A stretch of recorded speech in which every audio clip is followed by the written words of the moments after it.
नमस्कार साथियों, इस चैप्टर में हम सेल के बारे में पढ़ेंगे। सबसे पहले हम ये जान लेते हैं कि हमें आखिरकार सेल चैप्टर के अंतर्गत पढ़ना क्या क्या है। तो सबसे पहले सेल का परिचय पढ़ेंगे, फिर उसका स्ट्रक्चर पढ़ेंगे यानी संरचना पढ़ेंगे। ऑर्गेनल्स हैं उनके बारे में पढ़ेंगे। जो सेल ऑर्गेनल्स हैं उसमें क्या क्या आता है, जैसे endoplasmic reticulum, Golgi body, mitochondria, lysosome, ribosome, केंद्रक या जिसको हम न्यूक्लियस कहते हैं, सेल डिवीज़न, इन सब के बारे में हम इस चैप्टर के अंतर्गत पढ़ेंगे। तो चलिए शुरू करते हैं। देखिए, सबसे पहले आखिरकार सेल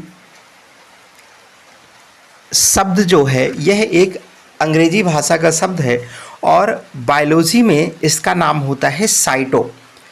सेल अंग्रेजी भाषा का शब्द है और बायोलॉजी में सेल को साइटो कहते हैं और सेल के अध्ययन को साइटोलॉजी कहा जाता है। सेल के अध्ययन को साइटोलॉजी कहा जाता है।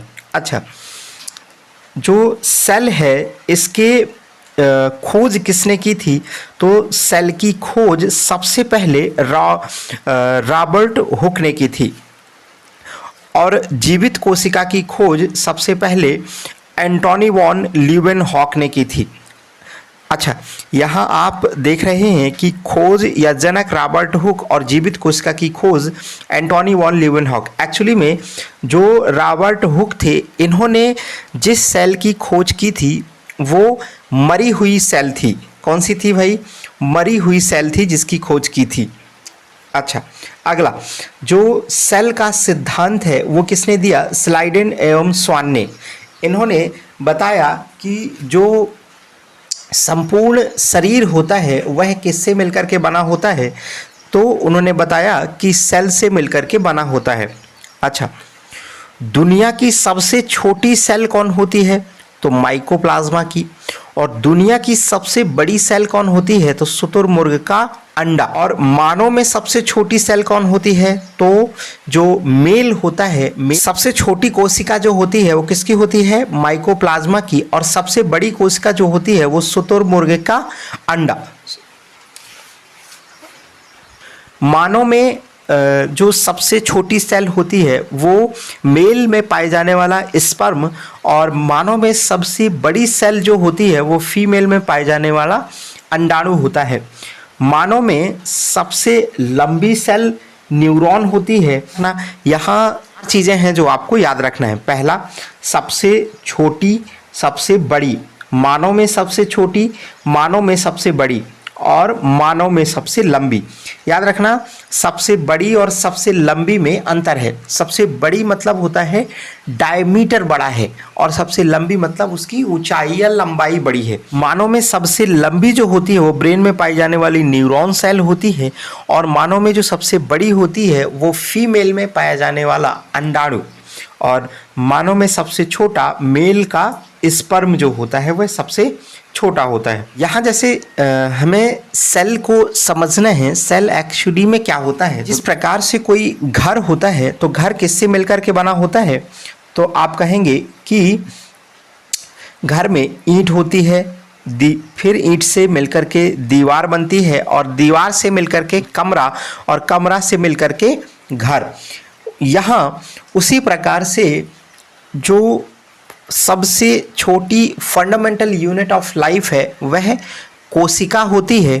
कोशिका से मिलकर के ऊतक बनता है और ऊतक के बाद ऊतक मिलकर के एक ऑर्गन बनाते हैं और पूरा ऑर्गन मिलकर के एक आते हैं, चाहे ह्यूमन बॉडी हो। यहाँ कुछ ये हुए हैं, जैसे जो सबसे छोटी सेल होती है जिसको हम लोग, वो क्या है? जो क्या है?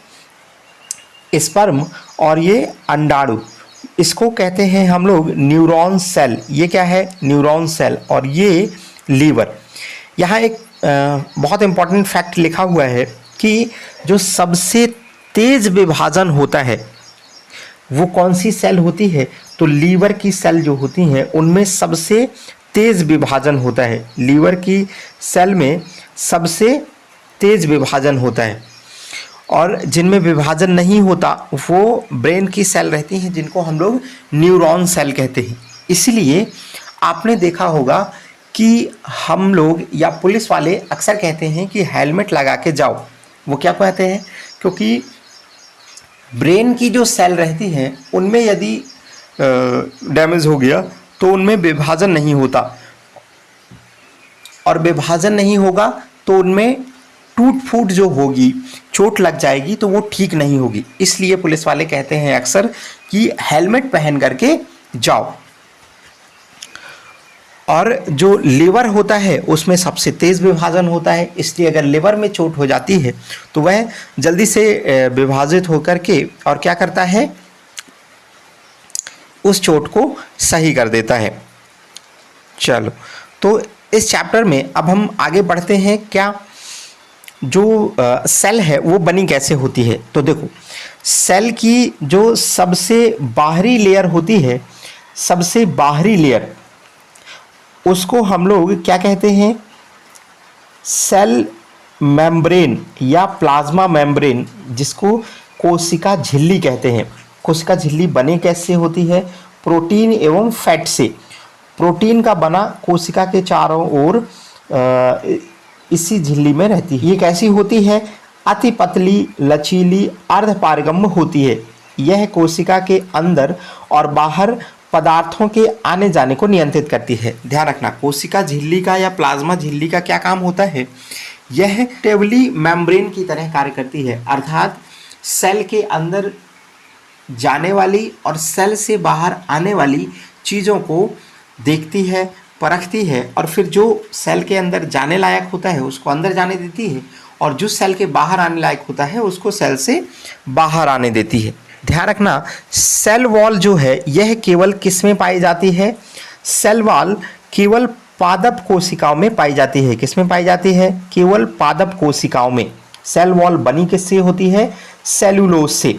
देखो, जो सेल मेम्ब्रेन थी वो किससे बनी थी? जो सेल मेम्ब्रेन थी वो बनी थी प्रोटीन एवं फैट से। किससे बनी थी भाई? प्रोटीन एवं फैट से। और जो क्या होती है, सेल वॉल है वो सेलुलोज की बनी होती है। सेल वॉल जो है वो किसकी बनी होती है भाई? सेलुलोज की बनी होती है। इसका मेन क्या होता है? उसको सिक्योरिटी और स्ट्रक्चर यानी आकार प्रदान करना। क्या करना भाई? सिक्योरिटी और आकार प्रदान करना। आप देखते हैं, जो हम लोग का शरीर है तो हम लोग तो कपड़े पहन लेते हैं, हम लोग जो है तो अपनी बॉडी को ढकने के लिए कपड़े पहन लेते हैं। बाकी जानवर है तो उनके बाल होते हैं, लेकिन पेड़ों में तो कुछ नहीं होता। इसलिए पेड़ों को सुरक्षा प्रदान करने के लिए, उनको हार्डनेस प्रोवाइड करने के लिए उनमें क्या होता है? सेल वॉल होती है ना। अच्छा, अगर हमें इसमें डिफरेंस देखना हो तो कैसे देखेंगे? किस में डिफरेंस देखना हो भाई? सेल वॉल और किस में? सेल मेम्ब्रेन में। तो कैसे देखना है? देखो, जो सेल मेम्ब्रेन है या प्लाज्मा मेम्ब्रेन है, यह सभी कोशिकाओं में पाई जाती है। ध्यान रखना, यानी क्या पादप कोशिका में प्लाज्मा मेम्ब्रेन पाई जाती है? जी हाँ, पाई जाती है। क्या पादप कोशिका में सेल वॉल पाई जाती है? जी हाँ, पाई जाती है। क्या जंतु कोशिका में सेल वॉल पाई जाती है? नहीं पाई जाती। तो जो प्लाज्मा मेम्ब्रेन है वह है पादप कोशिका और जंतु कोशिका दोनों में पाई जाती है, जबकि सेल वॉल केवल जंतु कोशिका में केवल पादप कोशिका में पाई जाती है। जो कोशिका झिल्ली है या प्लाज्मा मेम्ब्रेन है वह प्रोटीन एवं वसा से बनी होती है, और जो कोशिका भित्ति है वह सेलुलोज से बनी होती है। यह बहुत पतली और लचीली होती है। कौन? कोशिका झिल्ली। और कोशिका भित्ति मोटी और कठोर होती है। पदार्थों के आवागमन को नियंत्रित करती है।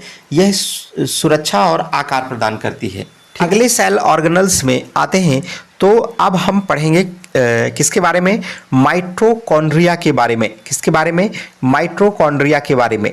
ध्यान रखना, माइटोकॉन्ड्रिया को हाउस ऑफ सेल कहते हैं। अच्छा, इसको पावर हाउस ऑफ सेल क्यों कहते हैं? क्योंकि जो सेल होती है उसके अंदर जो ऊर्जा बनाने का काम करता है और उसको स्टोर करने का काम करता है वो कौन करता है? माइटोकॉन्ड्रिया। इसलिए माइटोकॉन्ड्रिया को power house of the cell कहते हैं। ये क्या करता है? इसके अंदर जो स्ट्रक्चर होता है उसमें एक एक क्रिया होती है जिसको क्रेब्स चक्र कहते हैं। क्या कहते हैं भाई? जिसको क्रेब्स चक्र कहते हैं। क्रेब्स चक्र। ये क्रेब्स चक्र क्या करता है? इस क्रेब्स चक्र के माध्यम से जो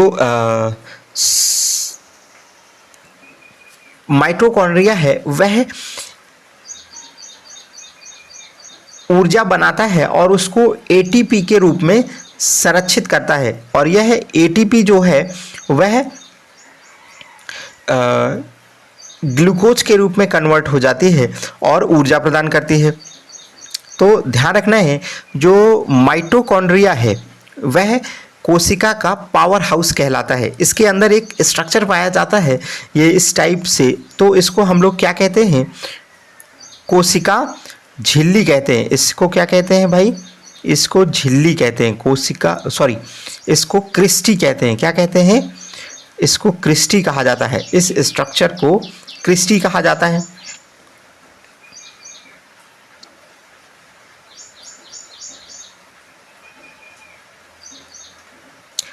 अगला है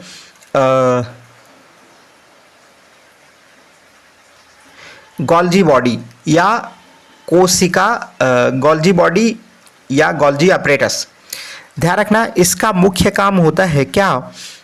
ऊर्जा का परिवहन करना या विभिन्न पदार्थों का परिवहन करना। ये जो है तो कोशिका के भीतर पदार्थों को मॉडिफिकेशन करता है, पैकेजिंग करता है और उसको ट्रांसपोर्ट करता है। तो देखो, अच्छा इसको कैसे समझ सकते हैं? हमारे जो बॉडी के अलग अलग पार्ट हैं, अलग अलग अंग हैं, वो उनके कार्य करने की स्पीड या जो वो काम करते हैं, कुछ बॉडी पार्ट्स में काम कम होता है तो कुछ बॉडी पार्ट्स को ज़्यादा काम होता है। जैसे फॉर एग्जांपल मान लो आप दौड़ रहे हैं, तो दौड़ने के दौरान आपके सबसे ज़्यादा कौन काम करेंगे? पैर। उस दौरान आपका मुंह और हाथ उतना अधिक काम नहीं करेंगे, तो सबसे ज़्यादा एनर्जी कहाँ ज़रूरत पड़ेगी? पैरों को ज़रूरत पड़ेगी। तो जो गोल्जी बॉडी है वह क्या करता है कि आपके जो बाकी बॉडी पार्ट की एनर्जी है उसको जो है तो कहाँ तक पहुँचाएगा? जो पैरों की तरफ की सेल्स हैं उन तक पहुँचाएगा। तो जो गोल्जी बॉडी है वह किसका काम करता है? परिवहन का काम करता है। अगला है वैक्यूल। वैक्यूल यानी रसधानी इसको कहते हैं हिंदी में, या रिक्तिका कहते हैं। इसमें मेनली इसका काम होता है वह ये क्या करता है? तो इसका काम जो होता है वह पानी को और जो खराब सब्सटेंसेस हैं उनको स्टोर करने का काम करता है। जो जंतु कोशिका होती है उसमें इनका आकार कम होता है, मात्रा अधिक होती है, मतलब ज़्यादा मात्रा में जो है वो वैक्यूल्स पाए जाते हैं, लेकिन जो इनका साइज होता है, जो इनका क्या होता है साइज, वो छोटा होता है, छोटे छोटे होते हैं ये। और जबकि जो पादप कोशिका होती है, उसमें ये बड़े बड़े आकार में पाए जाते हैं। ठीक है, तो याद रखना है, सब काफ़ी इम्पोर्टेंट पॉइंट है।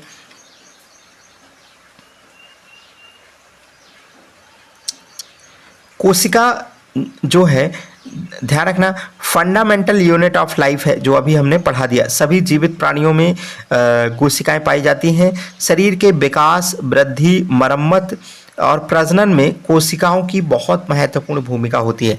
अभी जैसे हमने पिछले स्लाइड में आपको बताया कि अगर हमारे बॉडी पार्ट में कहीं भी चोट लग जाती है तो जो सेल्स होती हैं वो डिवाइड होके नई सेल बन जाती हैं और उस चोट को धीरे धीरे क्या कर देती हैं? सही कर देती हैं, ठीक कर देती हैं।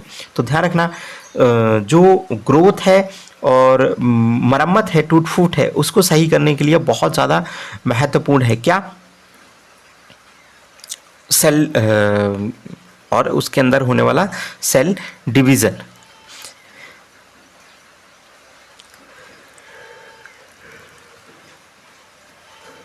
सेल या कोशिका जो होती है सभी जीवों की संरचनात्मक और क्रियात्मक इकाई है। ध्यान रखना, स्ट्रक्चरल एंड फंक्शनल यूनिट है। अच्छा, इसको स्ट्रक्चरल और फंक्शनल यूनिट क्या कहते हैं? स्ट्रक्चरल यूनिट इसलिए कहते हैं कि जो पूरा शरीर है वो किससे मिलकर के बना होता है? सेल से मिलकर के बना होता है, इसलिए उसको स्ट्रक्चरल यूनिट कहते हैं।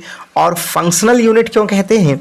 क्योंकि जो हमारा पूरा शरीर जो काम करता है, जैसे सांस लेता है, डाइजेशन करता है, एक्सक्रीशन करता है यानी उत्सर्जन करता है, वो सारे काम एक सेल के अंदर भी होते हैं। इसलिए cell fundamental unit of life है ना। शरीर के सभी कार्य जो है कोशिकाओं के द्वारा क्या किए जाते हैं? संपन्न किए जाते हैं। यहाँ कुछ चीज़ें हैं जो हम इसमें दोबारा रिवाइज कर लेते हैं एक बार। माइटोकॉन्ड्रिया के बारे में हमने पढ़ लिया है ना, और माइटोकॉन्ड्रिया के बारे में पढ़ लिया, गोल्जी बॉडी के बारे में पढ़ लिया, राजधानी के बारे में पढ़ लिया। सबसे इंपॉर्टेंट पॉइंट क्या है भाई? माइटोकॉन्ड्रिया जो होता है वह power house of the cell कहते हैं। गोल्जी बॉडी को ट्रांसपोर्ट पैकेजिंग में काम आता है, और वैक्यूल्स जो होता है वो वेस्ट मटेरियल्स और वाटर को कलेक्ट करता है, वेस्ट मटेरियल को बाहर करता है और वाटर को कलेक्ट करके रखता है। जो पादप कोशिकाएं होती हैं उनमें जो वैक्यूल्स होते हैं वो काफ़ी बड़े साइज़ में पाए जाते हैं, और जबकि जो जंतु कोशिका होती है उसमें जो वैक्यूल होते हैं वो छोटे साइज़ के पाए जाते हैं। और इम्पॉर्टेंट बात, इसके पहले हमने क्या पढ़ा था? मेम्ब्रेन, सेल मेम्ब्रेन या प्लाज्मा मेम्ब्रेन और सेल वॉल पढ़ा था। जो सेल वॉल थी वो सेलुलोज की बनी होती थी, केवल पादप कोशिकाओं में, प्लांट सेल में पाई जाती थी। और जो प्लाज्मा मेम्ब्रेन या सेल मेम्ब्रेन थी वह जंतु कोशिका और पादप कोशिका दोनों में पाई जाती थी, और वह प्रोटीन एवं वसा से मिलकर के बनी होती थी। ठीक है, इसका काम क्या होता था? इसको हम लोग यह सिक्योरिटी और सेलेक्टिवली परमिएबिलिटी का काम करती थी। सेलेक्टिवली परमिएबल का मतलब होता है चयनात्मक पारगम्यता, यानी जिन चीज़ों की ज़रूरत है उनको अंदर जाने देगी और जिनकी ज़रूरत नहीं है उनको अंदर नहीं जाने देगी। और अगला क्या था? अगला है साइटोप्लाज्म। साइटोप्लाज्म के बारे में अभी हम लोग आगे पढ़ेंगे, न्यूक्लियस के बारे में पढ़ेंगे, है ना। चलो, तो हाँ, अब अगला हमारा सेल ऑर्गेनल्स है जिसके बारे में हमको पढ़ना है, वो क्या है? सेंट्रोसोम, है ना। क्या? सेंट्रोसोम। सेंट्रोसोम जो होता है वो केवल जंतु कोशिका या पशु कोशिका यानी कि जंतु कोशिका में पाया जाता है। इसका मेन काम क्या होता है? माइक्रोट्यूबल्स के निर्माण में मदद करता है। कोशिका विभाजन के दौरान ध्रुवों के निर्माण में महत्वपूर्ण होता है ना। तो ये केवल किस में पाया जाता है? याद रखना है आपको, जंतु कोशिका में सेंट्रोसोम पाया जाता है। इसका मुख्य काम क्या होता है? किस में हेल्प करता है? कोशिका विभाजन में हेल्प करता है। किस में हेल्प करता है? याद रखना है, बहुत इंपॉर्टेंट है कि वो कोशिका विभाजन में मदद करता है। कौन? सेंट्रोसोम, है ना। इसका स्थान क्या है? जंतु कोशिका में पाया जाता है। तो याद रखना, सेंट्रोसोम सबसे इंपॉर्टेंट है। किस में पाया जाता है? जो है जंतु कोशिकाओं में पाया जाता है। ठीक है,